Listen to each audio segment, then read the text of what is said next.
find D to be a really interesting game. It's probably the earliest cinematic 3D game and the earliest horror game I played to date. Look, I got suckered in by this video and I bought a 3DO. I need to play the best 3DO game of 1995, okay? Some have described D as an interactive movie, but I think it's more closely related to something like Myst. However, the big difference is that all the transitions are animated and there are a lot of cutscenes. D definitely relies on its graphics a lot. And I gotta say, I feel like for 1995 and a team of 17 people, this looks fantastic. Keep in mind that Toy Story took about 400 people in 1995, and it looks like this. However, to keep it within video games, most critics of the time thought that Virtua Fighter 2 had the best graphics. But none of these characters really emote the way Laura does, even with her spaghetti hair.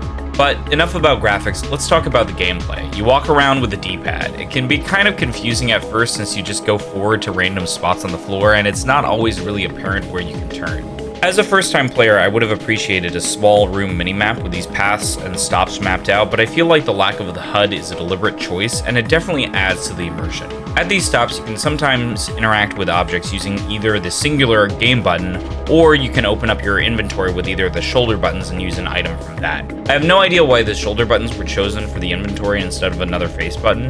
My deranged theory is that this was a decision made later when the ports to the PS1 and the Saturn were announced. Since the 3DO, the Saturn, and the PS1 controllers all have shoulder buttons, but the 3DO has its buttons laid out in a row instead of a diamond. So this layout would kind of make sense for any one of those controllers. The one thing that you will notice though is that there is no pause button. The game has a 2-hour time limit, but unless you get really distracted, I feel like you're never gonna reach it. Even on my first time playing, I felt like I beat it in an hour and a half. If you do get stuck, however, there is the compact mirror in your inventory that'll give you a hint where to go. It shows a little vignette, but sometimes if you don't know where that is on the stop, will get completely confused and it won't be all that helpful. I've been kind of light on story to avoid spoilers since this is a heavily story-driven game.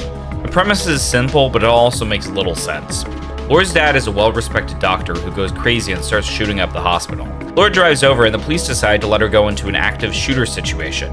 She goes to the hospital and gets magically transported to a castle where she needs to find her dad and find out what made him go crazy. I'll leave it at that, but I will say there is a little bit of cannibalism. Speaking of which, probably the coolest part about D is learning about Kenji Eno and how he did stuff for this game. Notably, he thought the publisher would censor, so he swapped the disc at the last moment. The other really funny story is that there were 100,000 pre-orders for the PlayStation version, but Sony decided to make other games instead.